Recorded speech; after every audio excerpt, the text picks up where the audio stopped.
Alt R. Media player. Media player. Space. Speech on demand. Okay.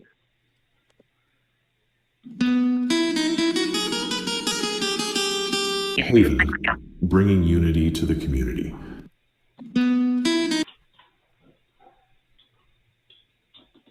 Welcome, everybody.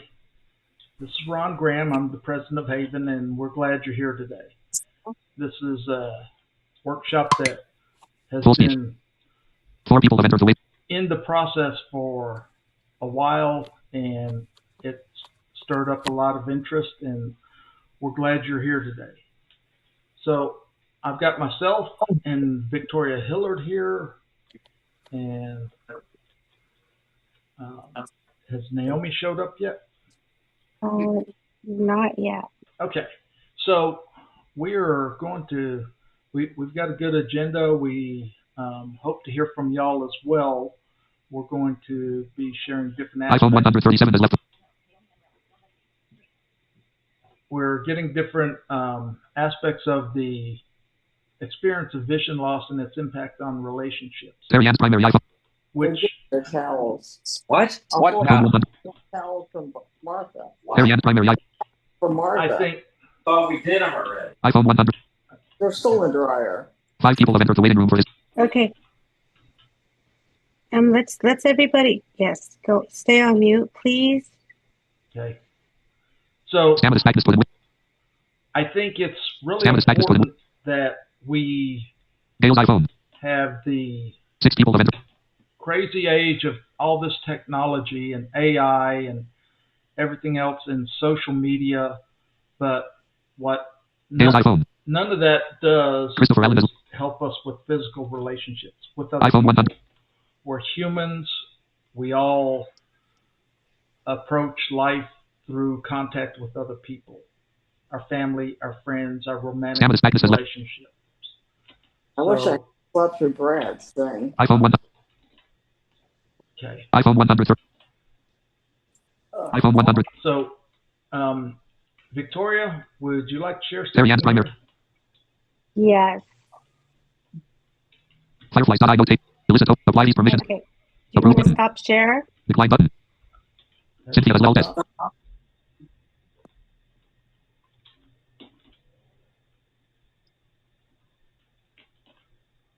Okay, everybody. Thank you so much for joining us today. This is a very good topic. I'm excited to be a part of this. This is something that us as blind and visually impaired individuals, we struggle and have to deal with every day. And this is, relationships, and we're talking all forms of relationships. And so just a brief little introduction about myself. My name is Victoria Hillard. I am a totally blind woman. I have been blind for over 21 years, and went blind later in life when I was 29 and lost my sight from a disease called neuromyelitis optica. And I am a mother of 5 grown children.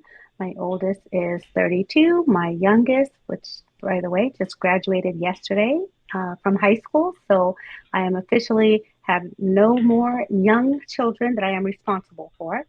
I am a single woman. I'm divorced and living life to my fullest. I love to travel and do a lot of different things that just to help to keep me moving and going. And I'm very active in the blind community. And I am also the founder and executive director of Blind Professionals Network, as well as I work for the Lighthouse of Houston, and just involved very heavily in the BVI community. So that is a little bit about me. Ron? All right. And did I see Naomi here now? You did. Hey, welcome aboard, lady. Hi, sorry, I was having some difficulty connecting. So, Hey, Victoria, Ron, it's Scott Kuche. Hi there. hey, Scott. Hey, how you doing? Mhm. Good. Good. Thank you. All Welcome. right, Naomi.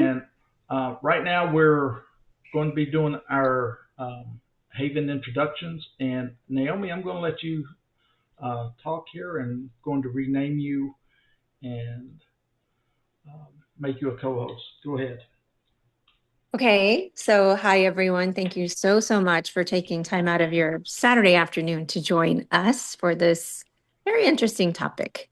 My name is Naomi Panarella. I currently serve as the Vice President for HAVIN. Pretty heavily involved in the blind low vision community, huge advocate, live a very active life. I am not married. I do not have children. So I have quite a bit of freedom to do pretty much whatever I want, which includes a lot of travel, a lot of engagement with just hobbies that I enjoy. And yeah, I'm excited to get this conversation going. Oh, by the way, and this is usually the last thing I say, I have RP. I have low vision, so I'm not totally blind. I do have vision enough to let me work. I do work full time at a liquefied natural gas company, and Was started by Amber Smiley. Speech off. Okay. yeah, so we can get started. So Okay.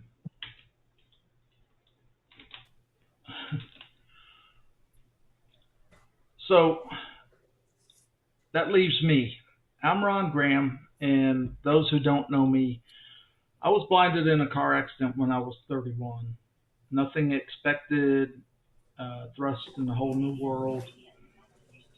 And at that time, I was divorced. I have since dated. I have also been married for, be 27 years this next month. So I'm a father of one child. He just turned 24. So again, all of this goes to relationships, and this was all impacted by my vision loss because nothing I had planned when I was 31. So we will look at moving forward here.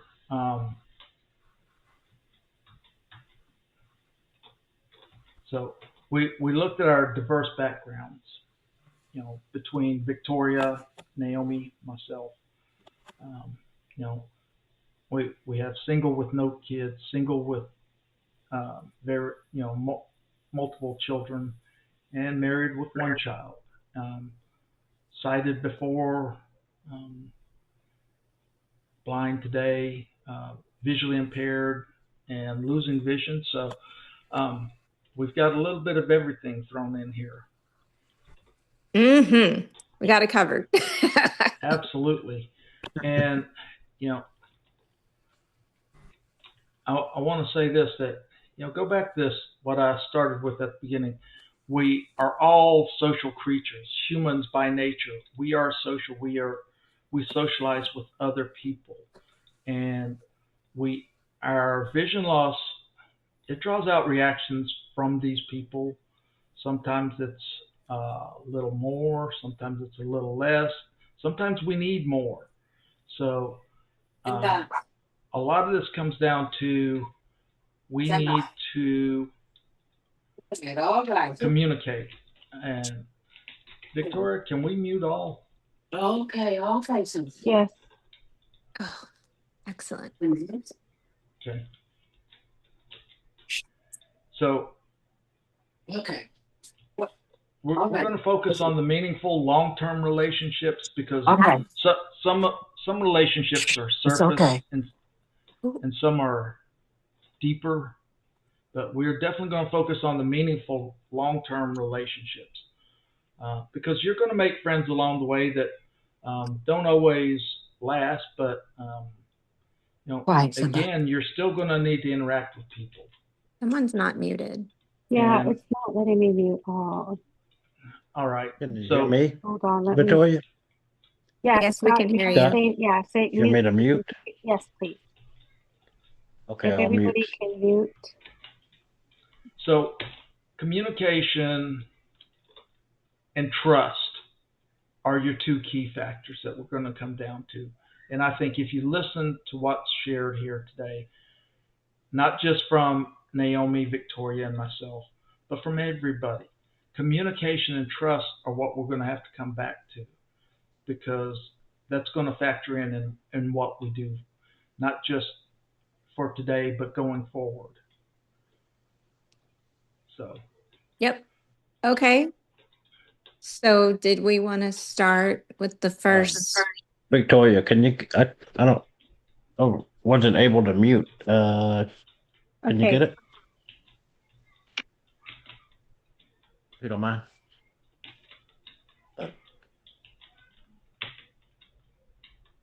Okay, so first segment, while that's taking place in the background, that we're going to discuss is reshaping our closest bonds and family dynamics.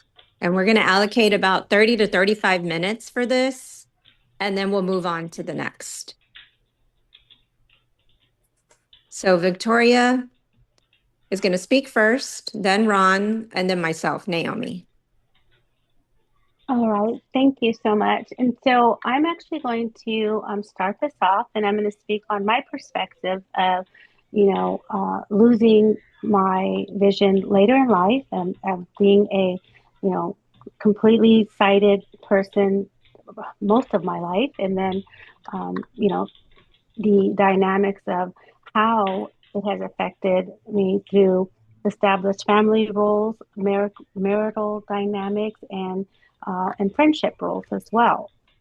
So the first thing I wanted to share on is, moving from the traditional provider caregiver role to, having to rely on that interdependence, right? Because I was a mother. My oldest was 12, my youngest was 5 when I first went blind. And, going blind all of a sudden, just pretty much waking up blind, it really, shattered my world and changed the dynamics of my household temporarily. Although I did gain my control over, my family and things of that nature. In the beginning, it was difficult because, I was blind. I didn't even think I could, there was a lot I thought I could not do. And so I had to process a lot of, emotional things that we go through from losing, it's a life altering situation. And so my family, there are times when even my children, my mother, my close friends, it's hard for them as well. It wasn't just a transition for me to go blind. My family, and still to this day, you have those family members that kind of want to help you and continue to try to, in their mind, they're trying to help us, right? But really what it can do is it can hinder my progress for independence. And that's what it did for many years for me. I have, family members that don't, they just are not familiar or not used to having me as a blind person. So of course they always wanted to, I'll get this and let me do this for you and let me help you. And so it really took a toll on my mental, because it was almost like, if everybody is doing things for me, this means I won't even be able to become an independent person. And so I had to learn how to, number one, pick and choose my battles, because there are just some family members, like my mother, that to this day, I've been blind for over 20 years and she still will not allow me to do the things that I need to do. But, there are times when people want to help and they just do it. And I had to learn how to nicely tell people that I can handle things on my own. And it's just really difficult when it is in a family dynamic, because they just don't know, and they it's almost like they feel sorry for you, right? But I don't want to be pitied, and I'm not trying to be the person that everybody feels sorry for. I'd rather you just look at me and say, wow, she's blind, but she can do it on her own, right? And the same thing came for me with friendships, navigating those friendship circles that I had. I actually, lost. I don't want to say lost, but I kind of stepped away from a lot of my friendships with my sighted friends because I always felt like I was the one that, um, you know, they needed to assist, and I felt like I was bringing them down because they felt like they had to help out the blind person and do those things. And so I very, very strongly had to show them that, just because you're hanging out with me and I cannot see, that does not mean that I cannot be a part of what you guys are doing without you being my caretaker in this event. A lot of it takes a lot of confidence and independence within ourselves and within our in our networks, because if you don't have that confidence, you are always going to be looked at as that person that needs to be assisted and needs to be dragged around, which is one of the things I hate to do. But I am able to go to the movies just like you. We can go hang out, we can go to dinner, we can go, dancing, we can do all of those things. But these are things that we have to advocate for ourselves within these family dynamics to let our friends and family know that we can, just like everybody else, contribute to the fun that is going on around us. So those are just some of the things that, we have to be. Video settings, button, participants, open panel, 31 participants, Okay, all plus so, I don't know who that is. button menu, yeah, I don't. chat, open panel, all plus H Okay, button, more options for so, chat button menu, react button, share, all plus S button, but share option button Could menu. you please mute your whomever I'll- that is? yeah. They're muted. Okay. Just- Thank okay. you. Okay, thank you. So, but that was the gist of it. I just wanted to, share that in our families, in our friends, in our circles, we have the power to be just as independent, just as confident in our social circles as everybody else, regardless of your visual status. So, Thank you, Victoria. You're welcome. Thank you, Naomi. Mm-hmm. And I will turn it over to you. Or is it to you? I think we have Ron next. Oh, okay. Turn it over to Ron. I'm here. And so, like I said, I was 31. I hadn't expected going blind, and nobody in my family had either. But, I mean, before this, I was a captain with the state prison system. And I was, very independent, lived on my own, lived 6 hours away from my parents, and then this happened. I moved back home with my mom and dad, so went from independent to being very dependent.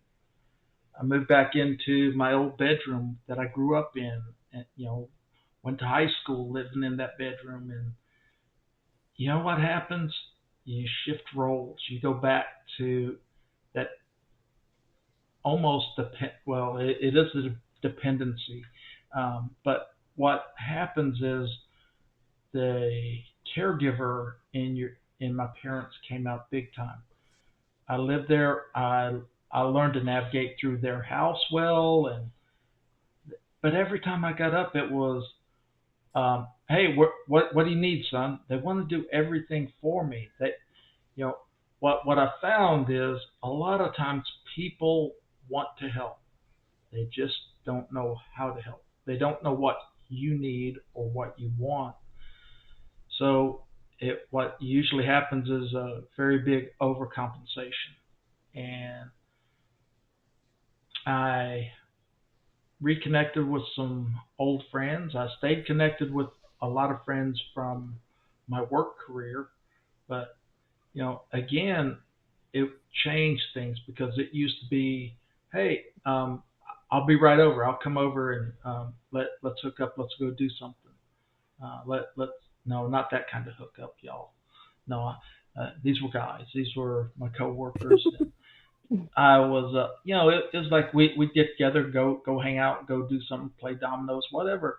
And, everyone was like, well, how you doing? And so it just changed the whole dynamics.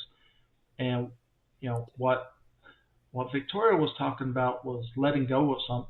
What I found out was some friendships that I thought were really, really strong. My brother from another mother, man, we were tight. and I didn't see him. He didn't come around. And I'm like, why is he not here? And I thought we were so close. And, I've stayed at his house. He stayed at mine. We followed each other's careers. We've cheered each other on, and nothing. And I had to learn to let that go because it's not worth my time and effort. I had so much more to deal with. And I made more friendships. And some that I thought were on the fringe we're okay, but not real close. Man, we got closer than ever. And so, it impacted all my friendships. It impacted my family relationships. And I had to learn to grow into this new me. This wasn't Captain Graham at the prison saying, hey, I say this and you do that. And can someone mute whoever's, please? Sorry, Ron. No. Go ahead, Captain Graham. It was a matter of learning to interact differently and communicating because I had to step back and instead of demanding, which a lot of times at work I was in command, I gave the orders. Well, I was not in the position to give orders. Mom, do this now. If y'all don't know, my mom's German. She would have snapped my head off in a heartbeat. She would not have tolerated that. And my dad was East Texas good old boy. He was raised up country boy, and he worked at the prison too. So I wasn't going to give him any orders either. So it was a way of communicating. And not that I came home ever and visited and gave commands, but when I needed something, a lot of times I wanted something now. And part of that adjustment came from vision loss too, was learning to be patient and going on their schedule. Because I couldn't say, hey, I want to go do this now. I had to say, well, when are you free? When are you available? So I had to grow into this. A lot of this is change. And, I know none of us three from Haven were born blind. So, I know this affects people who are born blind or with low vision, visually impaired. So your life is impacted from the very beginning into this role. And it goes on, but just as I had to learn and Victoria has learned, and I'll let Naomi speak for herself momentarily. I'm sure y'all had to grow into the role of dependency to growing to interdependency with your family. Part of it is also educating, because as you learn the things that you need, learn the tools that you will use, you'll be able to communicate with others about those. I remember one of our neighbors, he's like, well, Ron, do you watch TV?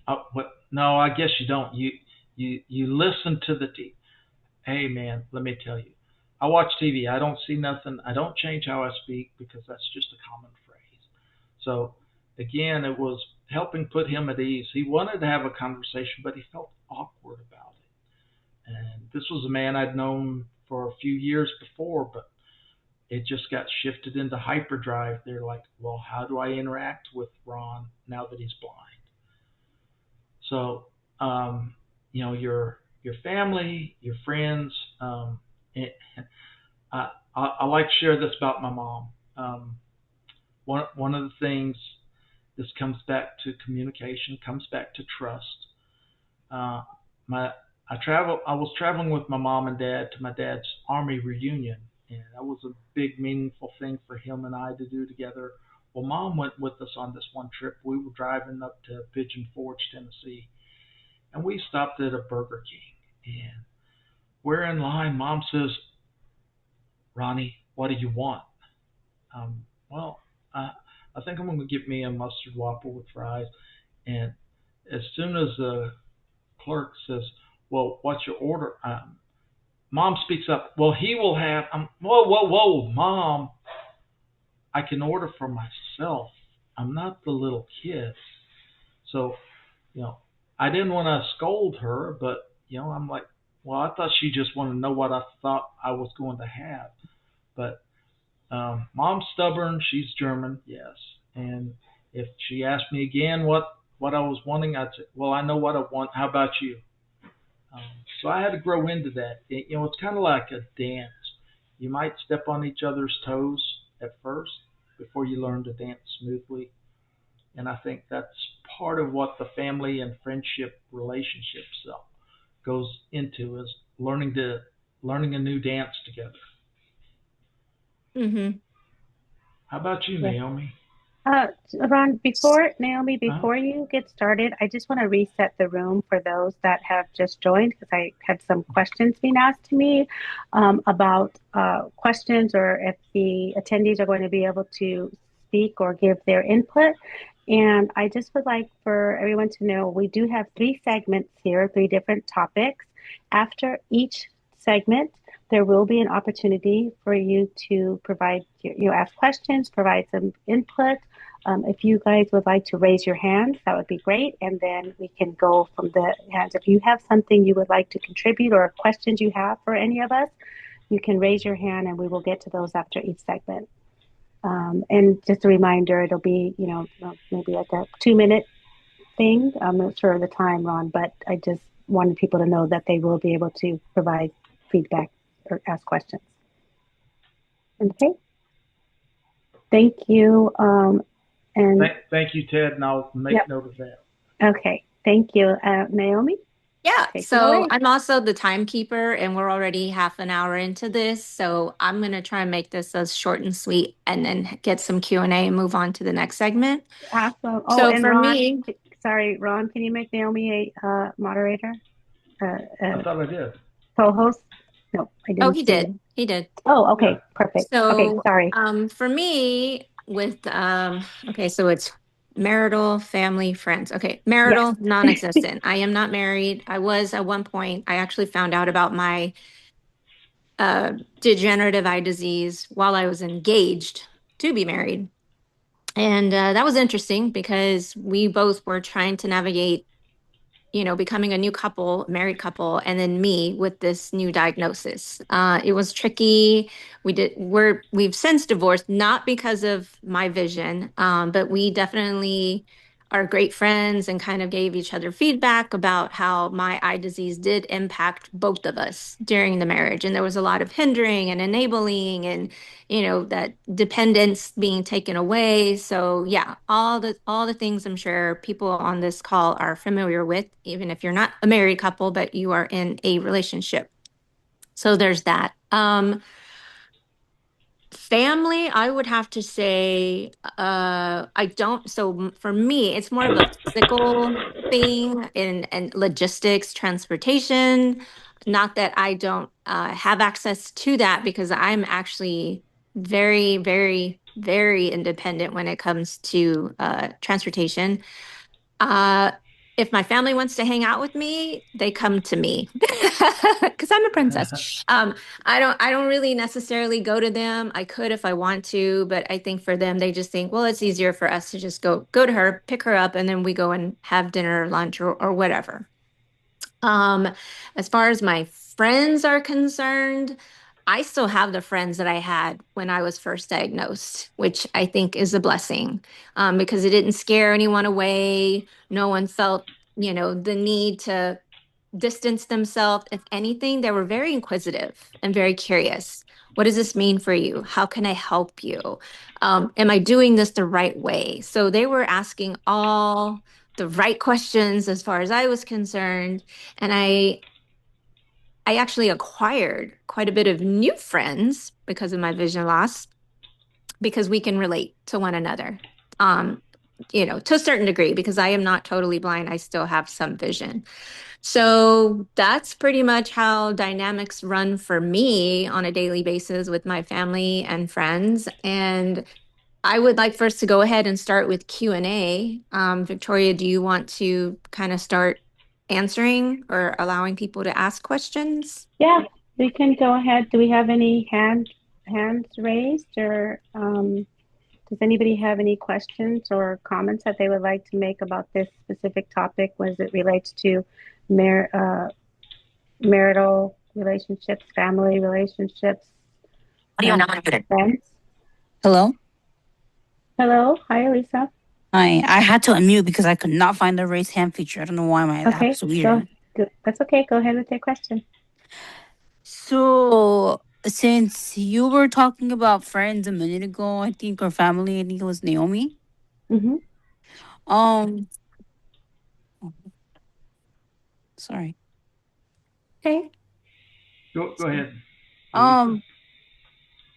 Is it sometimes hard for you, Naomi, like whenever you tell your family like to meet with you somewhere, or she'll have like a designated spot? You mean like if we meet up or something for? Yeah, like do y'all meet up like for lunch? Do y'all go Yeah, somewhere? yeah. My parents will obviously we plan it in advance, like, hey, let's go grab lunch over here or wherever. I'll make the reservation for us, and then they'll just come and pick me up, and we get to the restaurant and have a nice meal. Yeah. I will say,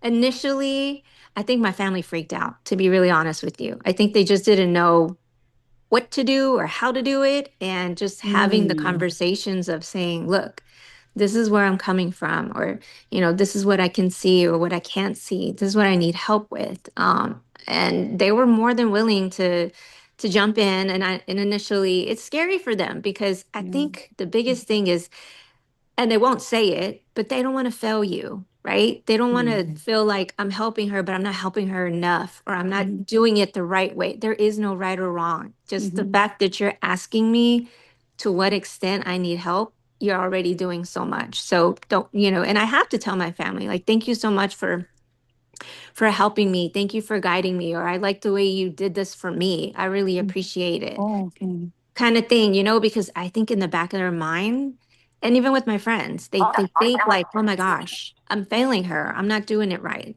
But Yeah, if you because reassure them. I have like some friends that are kind of nervous when they go with me places. They're like, do we take you? I'm like, no, I got you. I can hold your elbow or whatever. Just tell me what you got to do, because they get nervous. Like, I see Yeah, that and that's okay. But if it. you acknowledge that and you say, look, I'm sure this is making you nervous, but guess what? You got this. I got this. We're good. It really is just that simple. It really is. And I want to give a different aspect on that as far as meeting family and for restaurants and things like that. A lot of times, even though my family is willing to come and pick me up and things like that, sometimes I know it is way out their way, right, to come and get me and then go back. So I will actually book my ride to meet them at the restaurant, and we'll wait for them at the restaurant when they get there. And that takes a lot of the pressure to me off of, it's almost like I don't want to be that burden. So sometimes I do meet them and I will be waiting for them at the restaurant, and then they will, guide me in and we can go from there. So I wanted to just put that out there as well, because it's not, a lot of times we don't have the privilege or the opportunity for them to be picked up. Right. So, so absolutely. Sometimes I do it that way as well. Yep. Anybody else? Does anybody else have a question or comment? We had a hand raised from Sailor, and he's lowered it. Sailor, do you have a question or comment here?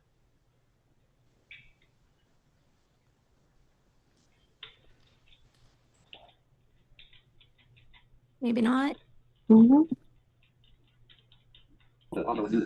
This is Ted.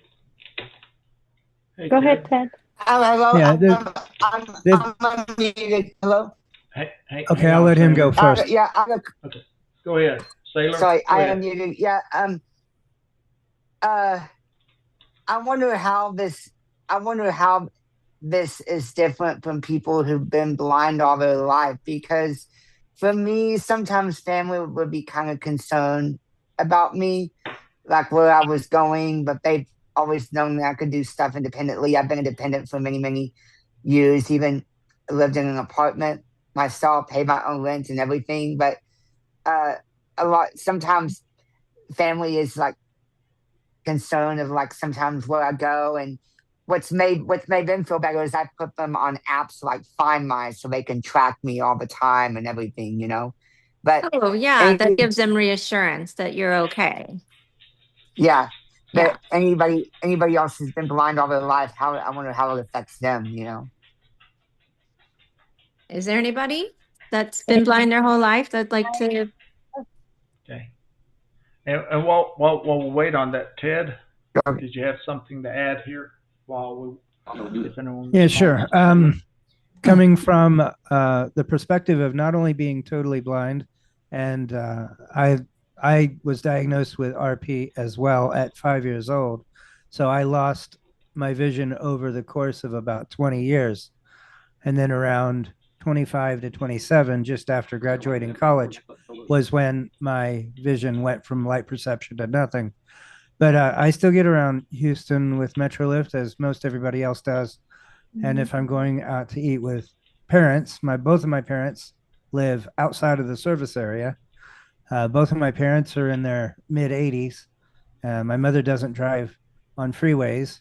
My dad does, but he likes to only go to one particular restaurant. So I'll make a Metrolift and go to that restaurant. The Metrolift driver takes me in, and then the whoever's at the I guess the maitre d' will take me to a table, and I sit there and I order a drink and wait until my dad shows up. And I do the same thing going all the way to 1960, where I know that my mother can drive, going on back roads, and often I will get there first, and then get a table with the assistance of the whoever the person is. I guess is the maitre d'. I don't know. That gets me to the table. I order a drink and do that. And for those that don't know, I'm also not only blind, but I'm also in a wheelchair and live in a nursing home and all that. So they were a little concerned when I was much younger about moving about the city independently, but over time they've gotten used to it, and they know that I'm going to do what Ted's going to do. So it all works out. Awesome. Thank you for sharing. All done. Audio now unmuted. Okay, we have a hand raised. Linda Faust. Yes, hi. I was born premature and given too much oxygen, and I have a different story about my family. My mother, she did the best she could. I understand after all these years, but she was dysfunctional. She would try to make me thrive, which is wonderful. But at the same time, she'd tell me that, she was dysfunctional, and she would tell me, she was verbally and physically abusive and tell me I would never amount to anything and all this kind of stuff. And so I kind of had to learn how to nurture in my adult life. And so anyway, so I'm visually, I have very low vision, and in my 60s I started losing my hearing, so I also have that. But anyway, it's a different situation where my mother tried, to get some professional help and this and that. And I remember I had to see a child psychologist, and I draw pictures or something. I didn't know I was seeing a child psychologist. So anyway, that was, how my family was. And yet, she encouraged me to ride a bicycle. I used to have a lot of people doing yoga horns at me because, but anyways, that's pretty much my take. I've learned to be as independent as I possibly can be. So that I don't want to take up too much time. Thank you. Hey, Linda, you bring up a good point there about encouraging you to ride a bicycle.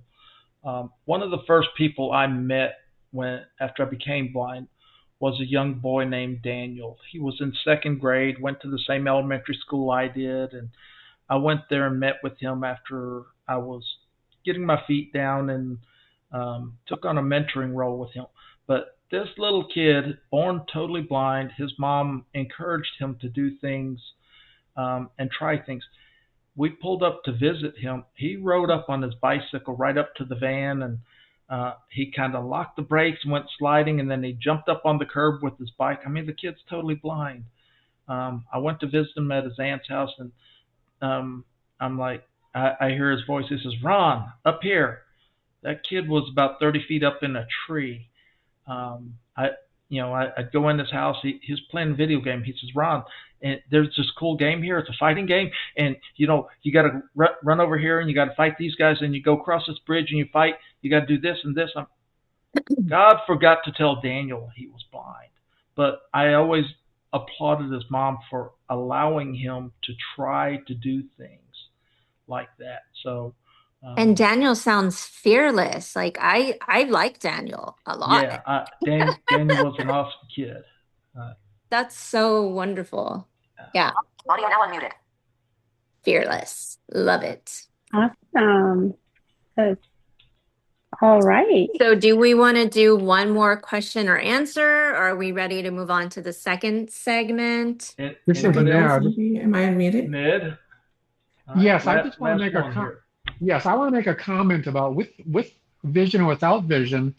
I think parents, some parents, once a parent, always a parent. And, I lost my vision in my 60s, but when I was in my 30s, 40s, and 50s, my parents were still trying to, be involved. And, I'm left-handed, and being left-handed, you're gonna mess up the knobs on the washing machine. You're gonna turn them the wrong way, things like that. And I mean, just little things. I mean, so, I have a friend who is 71, and she calls her 90-year-old mother, to check in with her mother to make sure that she's okay. So I think, once a parent, always a parent for some parents. They never want to let go. So that, and I think all these people, it's rooted in love.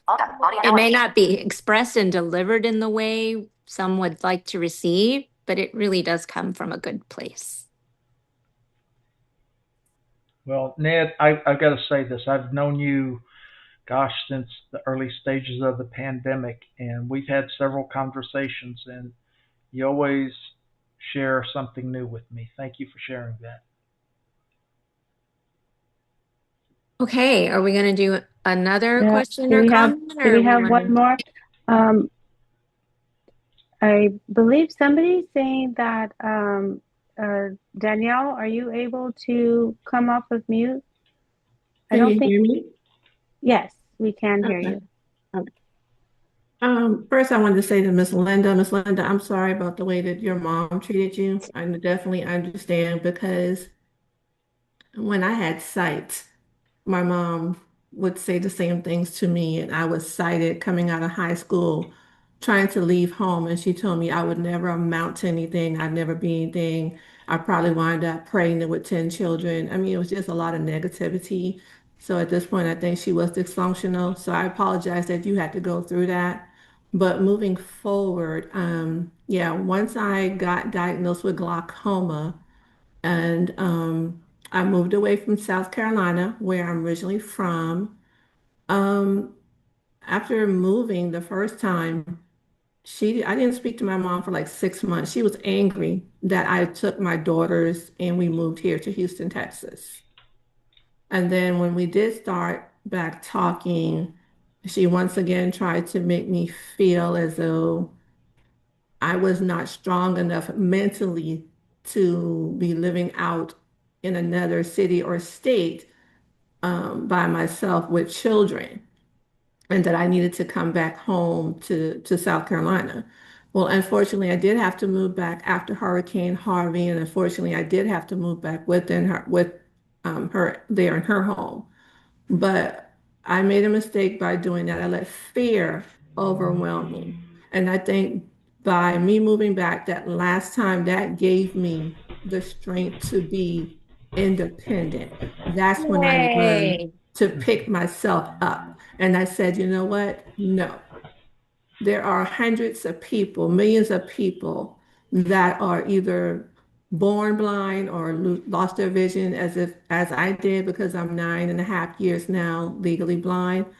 I can learn to function on my own without the support of my mom or friends. I did lose some friends as well, sad to say, because everybody was there for me in the beginning, but then gradually, I understand they had to work and all, but gradually, it became to a point where I did lose some friends, but that's okay because I gained some friends, sighted and unsighted here in Texas. And what really encourages me is to encourage others who are sighted around me that are now starting to